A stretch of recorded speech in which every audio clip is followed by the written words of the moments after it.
Welcome to your favorite YouTube channel, Cartoonist Kayfabe. My name is Ed Piscor. I'm Jim Rugg. Kayfabe-tober is upon us, and these are your drawing prompts. Thank you guys so much for participating in this practice for 2023. A couple more days left, so get them in, tag us, add us. We'll share as many of these as possible. We're a daily YouTube channel with more than 1,500 videos in our filmography as we speak.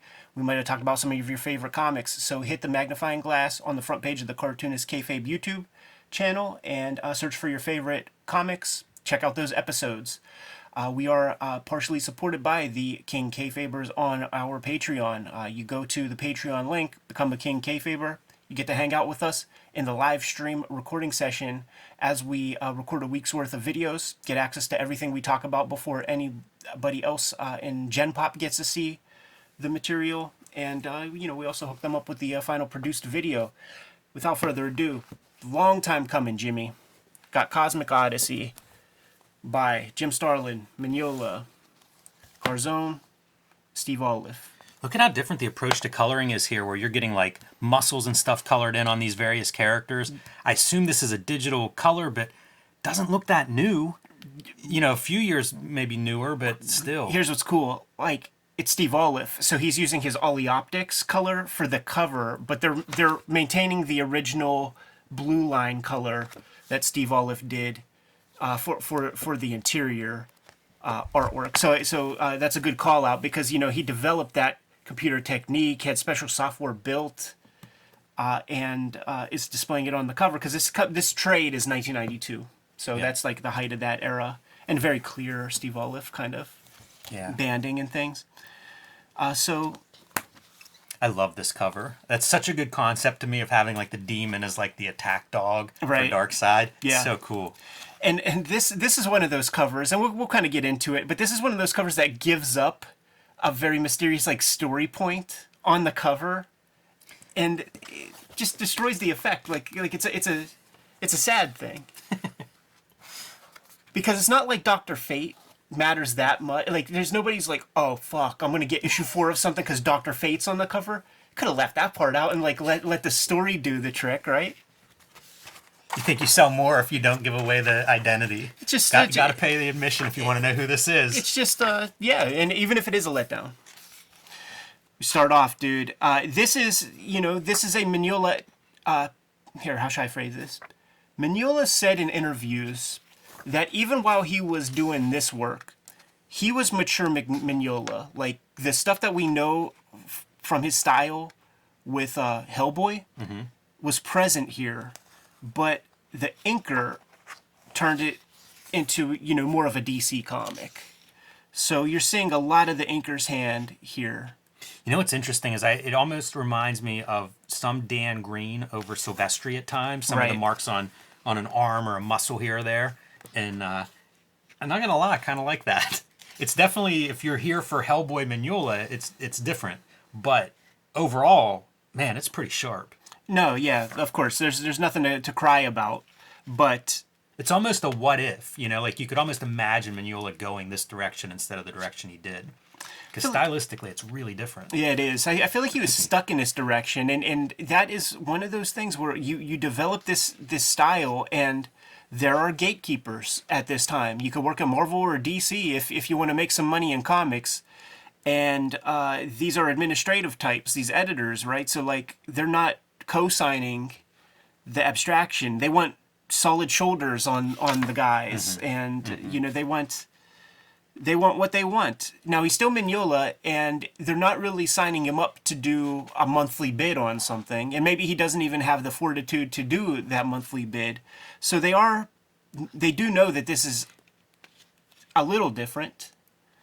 So they have some grace, but not all the grace in the world. We noticed here, man, it's outer space, but you get blue. Yes. Yeah, I like that.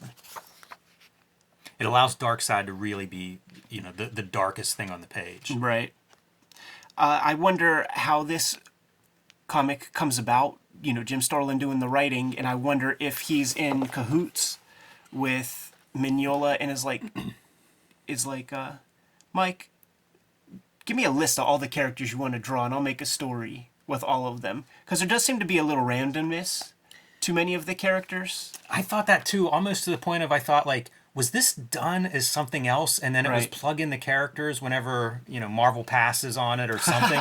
Because some of these characters do feel like you're just dropping them into these roles. Totally. Dr. Fate's a great example. Not hard to imagine that being Doctor Strange. I love this cartoon comic book ideogram where you just put on a trench coat and a fedora, and nobody notices that you're a green Ninja Turtle underneath there, or that you have a cape and cowl. But maybe in the city of Gotham, you just have weirdos like that. It could be. Cartoonist Kayfabe is brought to you by The Books That We Make. Out now. Hip Hop Family Tree Omnibus. Thank you guys so much for supporting it. And if you did not, we still have some copies available. There are 2 rounds of Red Room that are out there. Antisocial Network and Trigger Warnings. Crypto Killers, the 3rd in the set, is coming out in 2024 in January. And X-Men Grand Design Trilogy trade paperback is coming to you in November. Another thing that's coming to you in November is the Street Angel Princess of Poverty collection that is the companion piece to Street Angel Deadliest Girl Alive. Jimmy's been self-publishing over the course of this past year, the BW Zine, 1986 Zine, and True Crime Funnies. And of course, Hulk Grand Design is out there on the stands, but not for long. Now that we are done paying the bills, back to the video. Boy, dense pages too, man. A lot of panels on these pages. Totally. When he gets to be the Dark Knight right here, like this is like where it sings, where Mignola really drops him into the shadows and allows for some abstraction. That looks almost like a Golden Age drawing. Yeah, I think this art's really interesting throughout. This was a weird read for me because on one hand, it's like pretty easy to read. Totally. Like the art, fun to look at. Yes. That's easy. That's an easy sell for me. But the flip side is it feels somewhat inconsequential. Totally. Almost like, well, we got to sell books. We got to put out X amount of books each month. So, Jim, you and Mike want to do one? And what's funny is, these are quote unquote prestige format. So these come, is it 89? That sounds about right. 88. Okay. So, Dark Knight is huge. So we got to get more Dark Knight-like books out. That's the other thing that probably happens is in the wake of Dark Knight, it's like we've got a new format we need to fill some pages with. Jim, submit something. I bet there were a lot of those kinds of proposals where it does flood the market. We get a bunch of these over the next couple years. And they do their best to try to capture that spirit. So you got Mignola, who has kind of a wild style. Frank Miller's style on Dark Knight was wild as fuck. You have practical color with blue lines and airbrush and stuff. So get Steve Olive because, Lynn Varley's off doing her thing. So it's they're plugging people in for the roles. Yeah, and this is also in the wake of things like Crisis on Infinite Earth and Secret Wars crossovers. Right. So, bring in a bunch of the heavy hitters from DC, the Batmans, the Supermans. Yeah, you had your Superpowers toy line and your Super Friends TV show and stuff. So, maybe, I don't want to call this a more mature approach, but you at least got, super talented guys on the hook here. One of the things, this plot points of this early story is that when the bad guys come through the boom tube and then they exit, one guy was left on the streets of Gotham. And he just took a big old wound to the chest. I like that part a lot. Not the wound to the chest, that's fine, but him being left behind, the way that's handled is kind of cool, where it's like he's an enemy behind enemy lines, completely cut off from all his supplies. It was good. I thought that was a pretty neat way to handle that character. Right. And here's what you get, your hodgepodge of guys. Yes. A character from Teen Titans. It is, pretty randomly Justice League people, but then you have, some Fourth World also-ran character. Yeah, that guy seems fake. And I feel like Wonder Woman's missing. You have Starfire as opposed to Wonder Woman. Right. I don't know that much. Maybe Starfire is super powerful, but doesn't come across that way in this story. And it might also be that goofy-ass thing in continuity comics where, Wonder Woman, she's on another planet right now. She can't be helping out in this story. It just seems like you look at this spread and think Wonder Woman would make total sense visually in this setting. Absolutely. Pretty cool looking new Genesis. Pulling from Kirby, but then adding his own flavor to it. Mignola's good for that. Definitely my favorite parts are whenever you see the Kirbyisms popping up here and there. A little bit with Superman. The Dark Side's really good. The Mignola Dark Side, it feels like that's a character built for his style. Totally. We recently did a video showing off Mignola's designs for a like a Fourth World animated series. So check out that video. And then you get into pages like this, and it feels like we're way like he's swimming in the deep water now. Totally. When it comes to the story, this first issue, all exposition. That's what we're getting here, man. You got some very heavy exposition. You got Highfather talking about the history of the universe, man. And how there's this this sort of dark matter, this being that it's Galactus. You know, speaking to your point about, you know, was this story something else? It is DC Comics fighting Galactus. And Mignola and Starlin, they do good work in not designing a cool character that DC can exploit forever. It really is just a kind of energy being. Right. We have to have Chekhov's racism built into this when the Bug shows up and you see Orion being jerky to him. So we have to make sure we pay that off in issue 4. Earlier, when we had the Batman with the cape with the trench coat on, he had to go call up a homie, and we don't see who the homie is. That will build up in each issue, and once again, that's Dr. Fate, who is going to show up. Maybe in relative terms, like Dr. Fate, maybe he didn't show up for years and years in DC Comics, and maybe it was a big deal at that moment or something. I don't know, but it does seem to be anticlimactic with the big Dr. Fate reveal. We saw Metron earlier, and he was all jacked up, kind of in a catatonic state, so we get to see how he got that way. Here's your bad guy. Yes. Yeah, the personification of the anti-life equation, it's actually this godlike evil being. Yeah. I like Metron's, the whole Metron stuff, too. You know, like, he's just so desperate for knowledge that he basically would do anything for it, including learning things that may be best left unexplored. Which... Lovecraftian, yeah. And that is certainly something that Mike Mignola has hung his hat on. How and much gained some success? It makes me think of this scene that you just flipped through. Like, imagine Mignola doing this scene now. Totally, be really interesting. Absolutely, man. Because like you just know you get all kinds of cool shapes and the Lovecraft directional devices. It doesn't feel Lovecraftian visually here, but concept-wise it does. Yeah. And man, now I feel like he would really lean into that visual side, and it could be. The DC, I mean, look, DC superheroes versus Lovecraftian horrors, you know, like the ancient beings. We should cut this out, man. That's a pitch, baby. That's a pitch, Jimmy, for the Cartoonist Kayfabe imprint at DC Comics. That's right. Yeah, that's right. Everybody forget they just heard that. So another plot point that was a part of this pitch, I'm sure, is Darkseid's on. You know, they're fighting in league, in tandem with Darkseid against some greater villainy, which I think factors in with some Galactus stuff. Not the original trilogy, but you know, over time. Yeah, it makes total sense, right? I mean, this thing's threatening everybody's world, so all hands on deck. Yeah. And the plot loosely is these 4 worlds will be destroyed, messing up gravity, collapsing the universe. So send out teams to each world to stop it. When you see these money shots with all the characters in full body, that's a 5-figure page, ain't it, Jimmy? They look good. It's interesting to see Mignola doing that because it's like superhero stuff, and I don't think of him that way, but like they all look good.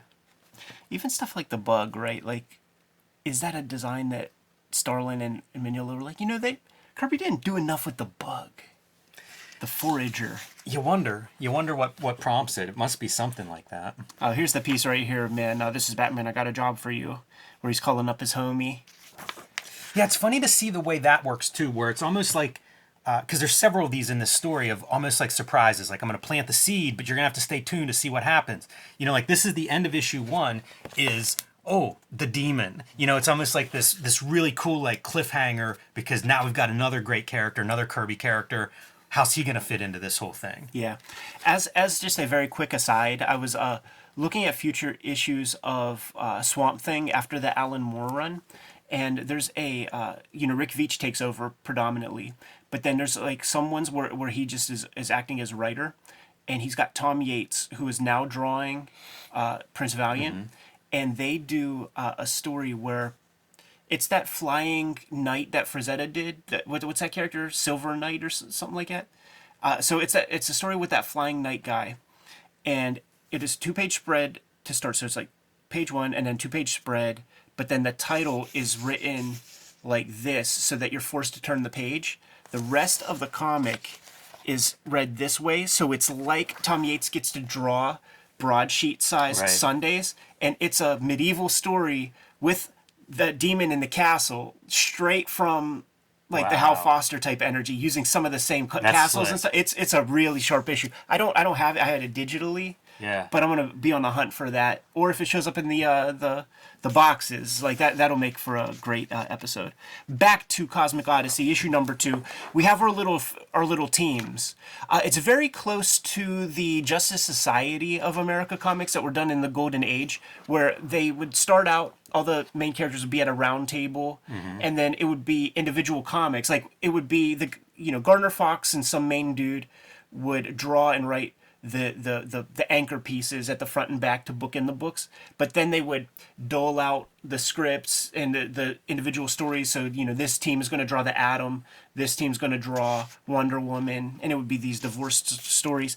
Like that's kind of like what we have here, man. So right now we got Orion, and we have Superman going to I guess Thanagar, the Hawk world. Really good, I think, here, because now you've got A-listers going up. This is what you want. This is a dream match, if you will. Yeah, man. And it's kind of fun to see how different Superman and Orion are. Like these two together is a really good pairing because, man, they don't see eye to eye. Right. And it really points out, like, Orion, he's a punk rocker, dude. And now we have the Green Lantern and Martian Manhunter. I don't know that we spend a lot of time deciding like which team goes to which planet, but it would be really funny to have that scene in where they're like, okay, you're going to be in the meat grinder on this planet. We're going to send the big guns there. Right. Martian Manhunter, there should be a little more talking. We're going to send you to this is a diplomatic planet here. Right. And of course, Batman's a human, so he's got to go back to Earth. And the Forager's a wuss, I guess, on the Fourth World. And then Ran is Adam Strange's joint. Yeah, it's bizarre, these like pieces. Yeah, but I think cosmic is an adjective that comes to mind when you mention Jim Starlin's 100%. name to me. So I think he's very well acquainted with all of this stuff. Here's a drawing question for you, Jimmy, and it's not something that I, when you do like the 11 heads tall superhero, like on the front view, I know where all those heads align, but I always wonder where the chicken wing, how many heads down the chicken wing goes. Man, it's hard for me to observe that. Yeah, that part's tough. I was drawing wrestling this week, and it's tights just like this, like the standard trunks. And it's such a weird, like, it's not a bathing suit because it's bigger. It's almost like short hot pants. Right, right. But it's the same deal. Like, once you get off of the front view, those proportions are all over. Like, I'm trying to figure out where's the elbow go from behind and stuff. Yeah, it's hard. Hey, talking about Starlin and being cosmic, it does make me think at times, like, I'd be curious to see him draw this. Because he drew such great, like, worlds and, outer space and cosmic. And it feels like there's some opportunities in this story where I like Mike Mignola's work a lot. Yeah. But it feels like a much different approach than Starlin's cosmic look. In some of these worlds, I feel like it'd be cool to see Starlin going hog wild on a few of these different alien worlds. We get Mignola on the hook again sometime. I wonder if this was very specifically a payday, because I don't, think of him. I mean, we know what his interests are. With Hellboy, he's doing what he wants to do. So it's pretty different than this material here. Man, his old demon guy looks really good. I like that, like, aged demon. Right. And this stuff looks good, Like, I'm not suggesting Mignola isn't up for it, but I just think it's so different the way Starlin does this stuff. And for sure. It would be interesting to see his take on it. Well, in this spread, you got a lot of faraway shots, which is kind of interesting. You don't see a lot of superhero action is close up on the fists. but he pushes it away to kind of create that grander scale. You know, Yeah, I this like is this is that. a worldwide event, not just interpersonal shit. And Jon Stewart kind of gets is that his name, John? We'll call him Green Lantern. Yeah. Green Lantern is probably the most abused character in this story. He He does not come out of it very well. Yeah, it's true, and you know, I mean, he does what Dark Phoenix had to get punished for. You know, he helps an entire planet get destroyed, and Martian Manhunter suffers no fools. Man, look at this for a visual effect. Like instead of black, it's a screen tone, but it's used like black. It's true. If we looked at that in black and white, it would almost look like a fanzine piece of art. Yeah. The Steve Olive color's pretty fascinating stuff because he's using everything from airbrush to what looks like color pencil at times. I bet you Lynn Varley inspired, like all these guys who were doing color. I think they all, were getting their jollies. It's hard not to think this is a complete dissection of Dark Knight, and now we want to replicate it. Yeah. So, in every way possible, let's try to duplicate it, and the coloring, of course.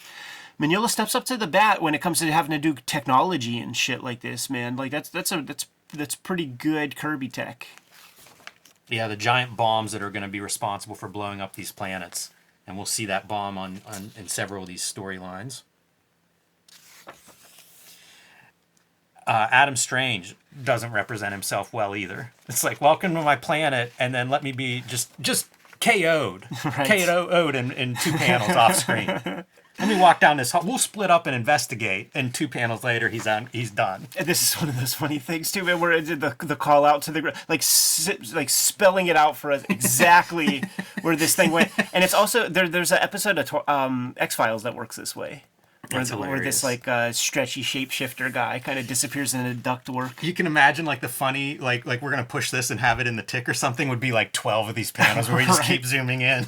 Yeah, I think also not that different than Watchmen. Some of the sequences. I think this was a deadline page or something, man. Could be.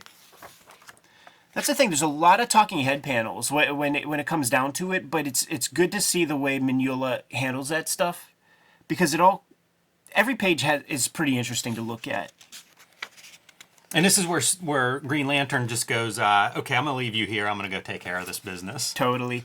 I have it's not something that I really read, but through my own application, I've discovered that when a circle's such a strong shape that it's not a very good thing to compose a page that has more than one full circle on it. It's always good to break it up a little bit because your eye is drawn to that shape so quickly and so strongly.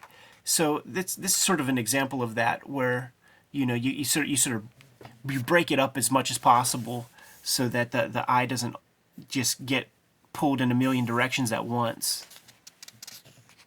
One of your rare close-ups. Yeah, man. And where you get to see what that inker's doing. You look at this close-up with no color, it could be a Gen 13 comic from 1995 or something. You wouldn't call that Mignola, I don't think. And here we go. So the bomb revelation is close-up, then this bomb page, and then close-up. With Guillermo del Toro cast in the role of this bomb maker guy. Yeah, strange. This yellow thing is another one. It's so bizarre. We all, it's a suspension of disbelief, right? We're just all going to sign off on this. But if you paint it yellow, you can kick this dude's ass who's the most powerful guy in the universe otherwise. Yeah, they all need their kryptonite. And I think that this comic is a celebration of a lot of those kind of Silver Age tropes. And moving forward, certainly in those tumultuous 1980s that are represented by the grim and gritty idea. This is going the other direction. It's got some stakes. A character or two dies. Yeah, or a whole star system. I like the drawing of the skeleton, but I never get a sense of oh, this is tragic. No. And that's a shortcoming. They do their best with the bug, with the forager. Certainly, it's no big deal whenever, the Green Lantern fucks up the whole universe. That's less tragic, but like they did what they could with the forager, the bug thing. Always a sucker for that kind of. This could be one panel, and we'd call it the DeLuca effect, but you break it up, and it's separate moments in time. I think there's a name for that too, where it's like this is one, like the background's all one consistent background. I can't remember what that is, but I think that might have a name too. Yeah. I do not know, but we have consistently on this channel called it Frank Kinging the page. That's as good as any to me. Hey, DeLuca's a cartoonist. I like Martian Manhunter's character design. And it might be due to Mike Mignola drawing him kind of cool, but there's stuff I really like about him, and especially here where he's kind of pissed. Like, he looks good. He's monster-esque. Yeah. You know? Here's a question for the Kayfabe audience. Who started to draw him with the pronounced brow? Because if you see the old Silver Age comics with Martian Manhunter, it's Professor X. You know, it's just a bald dude. And it's that classic, clean, crap hound clip art style that they used to do. We got our Etrigan and Jason Blood coming together as one, so that's the big climactic piece. Yeah, I like this sequence. I think they do good with Jason Blood being this old man and just like really miserable at this proposition. Right. Yeah, he knows what he's in store for, and they do everything they can. You know, Highfather's trying to give Jason Blood like as much space as possible to enjoy his humanity before the inevitable. Darkseid wants to rush into things, of course. It's so good drawing an old person. That's a hard thing to do. Yeah. And I see a little bit in that demon, a little bit of the Matt Wagner demon. Yeah. Some of the proportions and stuff feel a little not on the Kirby side of it. Yeah, I think that lighting speaks to the Wagner stuff as well. So now we're jumping into what's issue 3. And Steve Olive is pulling some things out. Like, check out what he's doing with Light Ray, with the color. This is where I start thinking we're seeing some color pencil and stuff in the mix. Yeah, I thought maybe marker. Yeah. And there's a lot happening on Light Ray, like his face and stuff in those other panels. Like, he's doing a lot there. Yeah. Yeah, Steve Olive's a guy I want to have on the channel and talk about, the practical days, because he's done it all. He's done color guides. He's done blue line 4-color stuff. He's done guides for computer color. He's done color separations. And I think like this is airbrushing, I think. Yeah. Like when you talk about traditional media, like he's really pulling out everything. Absolutely. And then there's stuff to talk about with him, like just about that stuff. Like, do you have assistants that do the frisketing and shit? Because when you're doing airbrush, I think that's probably all the time. Like what is this? But psst, psst, psst. And if you could pay a kid $10 to frisk it off your pages, man, I bet that's the way to go. Superman and Orion break up, with Superman going to handle the bomb, and Right. Orion handle the Hawk people. I started to feel a little Chaykin in the Light Ray face right there. The proportions of those eyes, the mouth. Yeah, a book like this does make me wonder, like, who all is rubbing shoulders with who at this time period? Right. Because it does seem like guys have studios. I don't know, they work on projects together. Like, it just feels like there's some, I don't know, bleed and conversation going on maybe between everyone. That's a thought. At some point, Chaykin's going to the West. Mm-hmm. He's a funny guy. You associate him with both places. Gritty New York dude for some stuff, and then Hollywood guy who calls everybody babe for, the later portion. Babe. Calls us babe all the time. Fun little robot monster thing. Almost a Kirby helmet, but then on a different body. Yeah, on a Fugitoid's body with the pelvis. The little swivel hip. Really consciously pushing that camera back far whenever you have these big superhero fight scenes and moments. I think it speaks to just, it's a different approach. And it's an approach that I like. I've always wanted to see a Spider-Man comic where the city, like you have a Jeff Darrow-like city with just this, like, it would almost be like a Atari game or a Super Mario where you have this little Spider-Man traversing, this incredibly dense cityscape. Again, with the Frank Miller Batman Right. reference there. I've seen, we saw that Art Adams annual where he would Yeah. do the Superman in like the black silhouette, same as It's true. the Miller. Makes The- me wonder if Miller got it from somebody. Probably Steranko, maybe. I don't know. Maybe Steranko pulled a little something. We got a lot of Will Eisner time in the comics where we see countdowns and things to kind of root us in a passage of time very, very specifically. These speckly airbrush pieces, and then I wonder what the heck is happening up here, because like I don't know that that's just airbrush. I wonder if there's color pencil in that, because it's like very small splotchy areas. I love that color for a sky, though. You know, it feels Absolutely. like some desert southwest sky. You know what they say, man. Like Twilight. don't make the sky blue. Yep. Don't make the sky blue.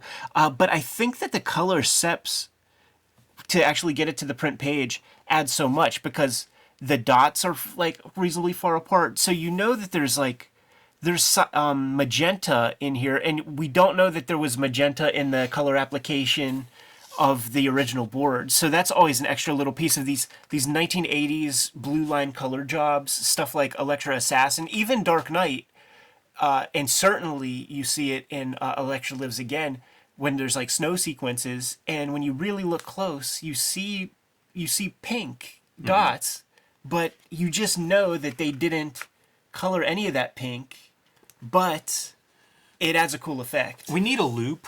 I used to have one, and I would look at comic book pages with it. And the other thing I do is like I would scan pages and blow them way up, and you would Absolutely. see all those dots. And it's like I do wish we had that right at our fingertips. I don't know what happened to my loop. I don't know where it went. One thing I was thinking about doing, and we would have to take the locks off of our focus, but I wonder if I hold a magnifying glass up to our camera lens, if it could be loop-like. Because we are forensic on this channel, man. Right. This is an autopsy of sorts that we're performing here. As a celebration of Mignola artwork, this is one of those bridging the gap kind of things. He's moving more and more toward the Hellboy style, but still bound by his anchors.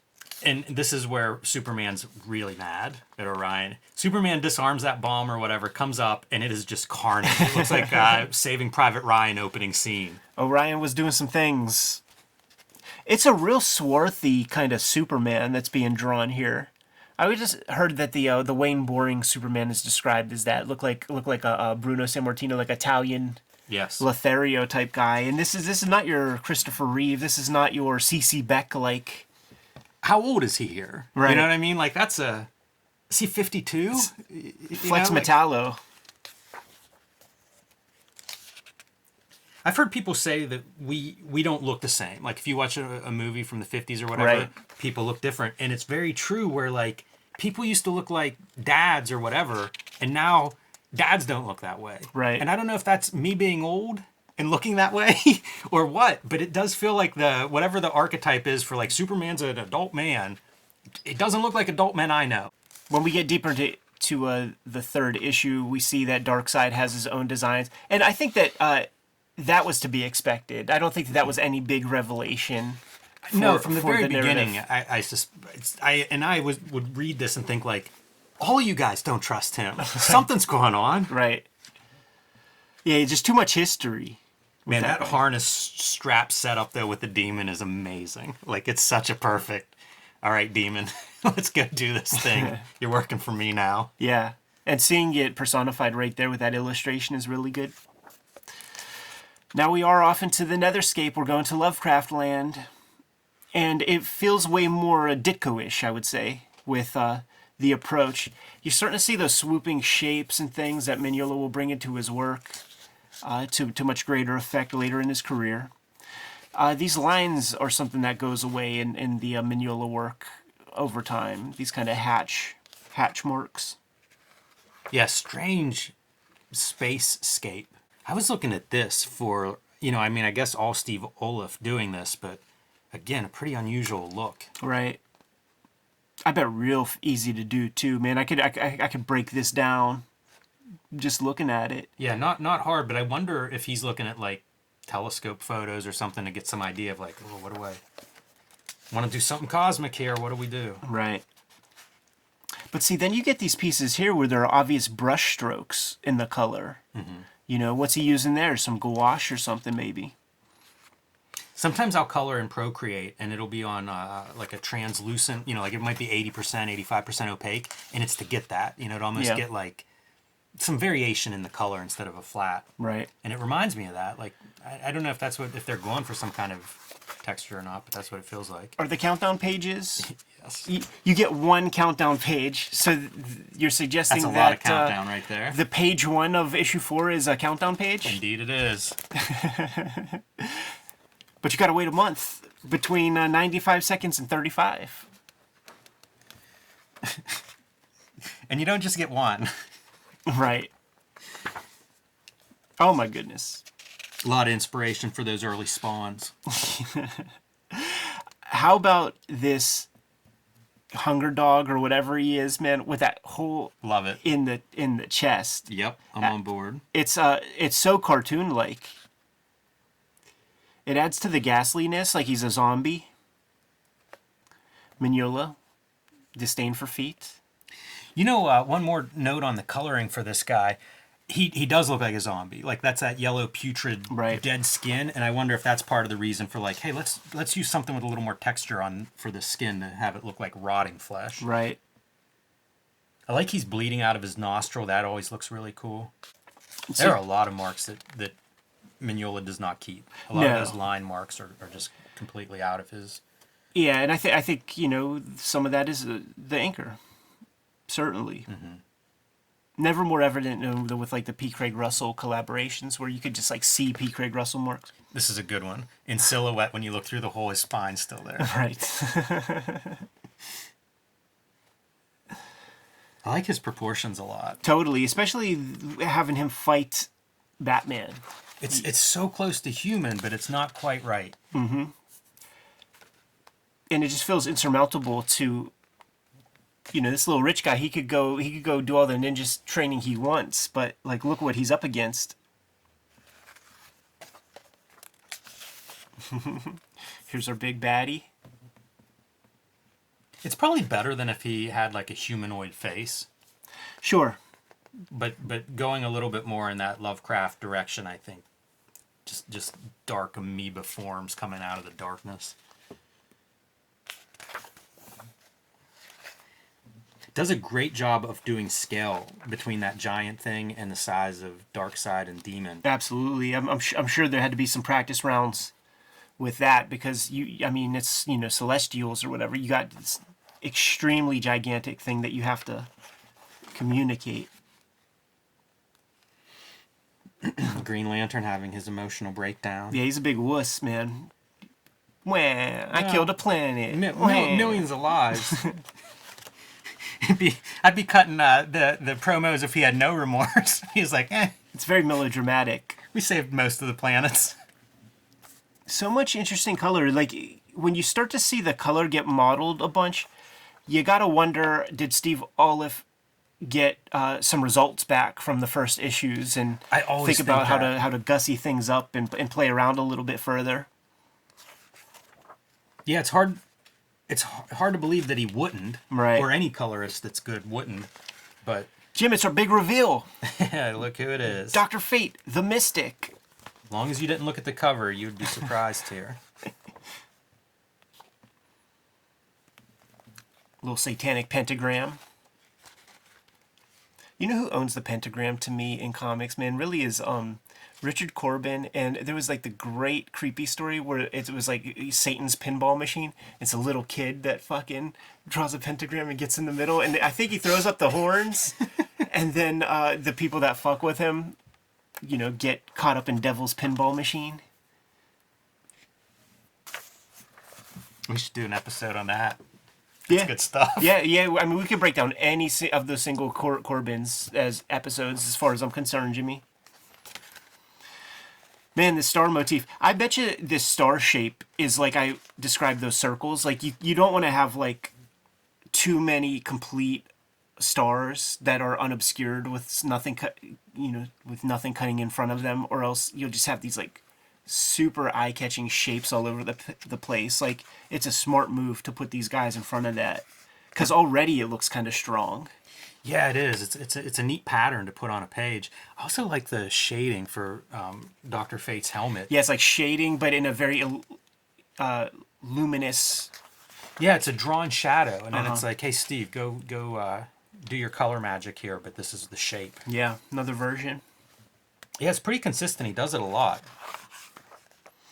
Yeah, it's something that McFarlane tried to swipe from Mignola to like zero effect. Like I've always hated when I'm well on the record when it comes to Mignola. I mean, when it comes to McFarlane doing it. And this guy, this dead Apocalypton, won't stay dead. Yeah. It's so good, Jimmy. Like I totally I never noticed the spine before, but it's there. Jumping through. See, that's Chekhov's hole. I feel like if you have that, you have to have this moment. Right. Should be stuffing all kinds of stuff in there, reaching in with his hand, like trying to pull more things out. Or just like, you know what? I know what to do. Like, you stink palm, you scratch your butt, and then like touch all of his open wounds with it, and it's like, you know what? You might not be dead today, but we'll get you. Bug gave up his life. Yeah, but Batman is. They were bros. They were in the same foxhole, so he calls them by his proper name. Bug was an epithet. But Forager, how much better is that? Because to me, that's like bottom. How about bottom feeder? Mudsucker.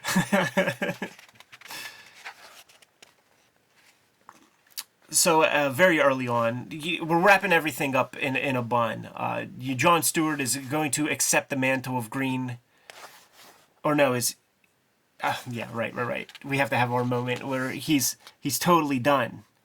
About to blast his own head off, and then Martian Manhunter comes around, convinces him that using reverse psychology on Green Lantern to get him to maintain his superhero persona.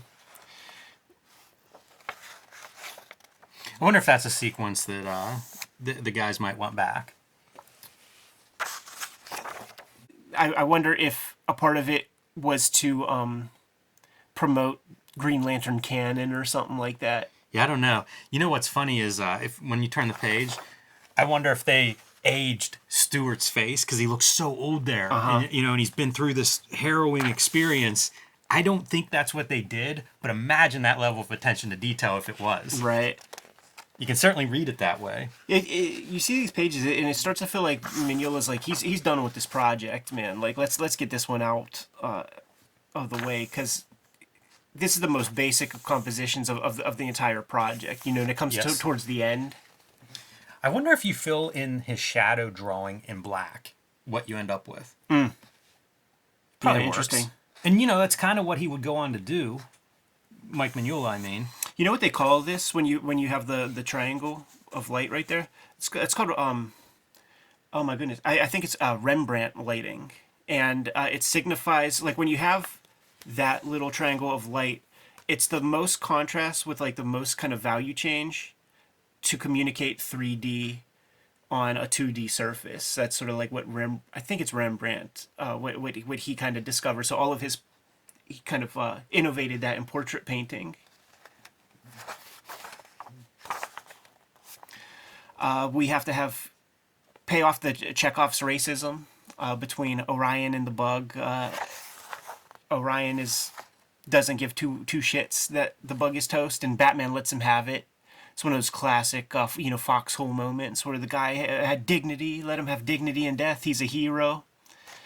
Pretty harsh Orion in this story. Yeah. And then our Luke Skywalker of the Fourth World has to get sunned by Highfather in typical fashion. There are a few of these panels throughout of Darkseid smiling. Right. And the first time that shows up, I got such a kick out of it. I wonder if he smiles much in that porn sex tape issue of Superman. Go watch our video on that one if you missed it. It might be called John Byrne's sex tape. Yeah, I think it is. Super fun. This was a comic that is the kind of the result of what we've been saying on the channel a bunch lately, where if we did not cover your favorites, you got to let us know. And a lot of people were asking us to take a look at Cosmic Odyssey, It's a comic that I had pulled for a pretty long time, but clearly it's a substantial work. So, we had to find the right time to do it, and I think no time like the present. Yeah, I was happy to read it. It's kind of a relatively easy read, although I do think, it's not one of my top 100 comics. No.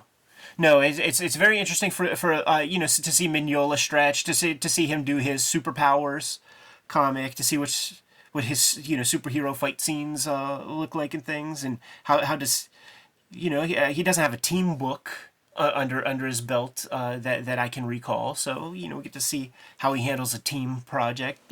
This scratches a lot of itches. It does as a comic fan for me. And my biggest criticism is I just don't feel the stakes. No, yeah, sure. And I think some of the other cosmic stuff does have that Starlin does. So for whatever reason, this one doesn't feel quite that. I don't know. Yeah, they're having fun. This is like a fun project. Yeah, there you go. That's the vibes that I get, man. You good to go, Jimmy? I am. Kayfabers, like, follow, subscribe to the YouTube channel. Hit the bell so that we can notify you when new videos are available. We are a daily YouTube channel with more than 1,500 videos at your disposal. We might have talked about some of your favorites, so search for your favorite comics on the front page of the Kayfabe YouTube channel. Hit the magnifying glass, search for your favorites, check out those episodes. If we did not talk about your favorite comics, you have to let us know in the comments so that we can push your faves a little bit higher up on our to-read piles and make those episodes for you as soon as possible. The Patreon exists for the King Kayfabers to get all of the videos before anybody else does. It mitigates the kayfabe effect. The things that we talk about on this channel, things like the Escapo trade paperback, whatever, they become very expensive if you can even find them online at all. And it's always the King Kayfabers who get earliest dibs at those copies by getting the fully produced videos, plus the live stream recording sessions that we do while we produce the videos. Ultimately, though, the videos are brought to you by the books that we make. Before you is a good smattering of our bibliography, but we make new comics all the time. So, Jimmy, let the people know what you got. I've been self-publishing lately. I have True Crime Funnies, a collection of 3 short nonfiction stories. 1986 zine is a celebration of the greatest year in comics history, 1986, looking at everything from Dark Knight to Mouse to Teenage Mutant Ninja Turtles and their many ripoffs. And the BW zine, looking at the black and white explosion, self-publishing, and small press books of the 1980s. These are all available right now on my website, jimrugg.com. Coming up in November, I will have a new volume of Street Angel. Street Angel Princess of Poverty will be out from Image Comics at the end of November. You can pre-order or reserve that one now. It is a companion piece to Street Angel, Deadliest Girl Alive, also available from Image Comics. Together, these 2 books will collect all of my Street Angel comics that I have created so far. And finally, Hulk Grand Design, my contribution to the Grand Design stories, one of the books I'm most proud of making. This thing is out of print at the distro level, which means if it's at your comic shop, scoop it up, because it is going to disappear and be hard to replace. Prices are already going up online for these, so if you haven't added Hulk Grand Design to your collection yet, do that now. The Hip Hop Family Tree Omnibus is out there in full effect. Thank you guys so much for supporting it if you did. And if you have not yet, right at this moment at least, there's some steep discounts online that you could find if you don't have a good comic shop in town. 504 pages with about 140 plus pages of additional material. It's going to serve all customers. The people who read Hip Hop Family Tree in the past, you're getting a lot more material to chew on. And if you've never seen Hip Hop Family Tree before, like, now is the time. Or generating new readership with this latest Hip Hop Family Tree Omnibus. Let's sell it out before 2023 closes out the calendar year. I think that's a noble goal, and we're more than 75% of the way toward that goal. Not the only holiday piece I'm having come out in 2023. There's going to be an X-Men Grand Design Trilogy trade paperback coming to you. It's going to include all of my X-Men Grand Design works in one handy package. It's going to be the size of a comic. It's going to be smaller than the Hip Hop Family Tree size big books, but that is coming to you in November. Red Room has been the focus for the past couple of years. There are 2 trade paperbacks out right now, the Antisocial Network and Trigger Warnings. Third's going to come to you in January. It's called Crypto Killers. And right now I am serializing my daily strip exclusively to my Patreon. It's called Switchblade Shorties. It's going to be coming out January 1st, 2024. But you could get a leg up and check out those comics before they see the light of day to Gen Pop. Plus, I do streams every now and then here on the Kayfabe channel, producing new comic pages and new strips for that series. So thank you guys who have been supporting that. Let's keep that rocking. The books are the absolute most important part of keeping Cartoonist Kayfabe sustainable to the point where Jimmy and I could collaborate and put these videos together. There are, however, some other ways to support the channel. Jimmy, let the people know. Subscribe to the Cartoonist Kayfabe newsletter at the links below this video. You can also find Cartoonist Kayfabe t-shirts, merchandise, hats, stickers, and more at our spread shop. That link is also under this video. All good ways to support the channel. Give them some marching orders, Jimmy, and we'll be on our way. Read more comics.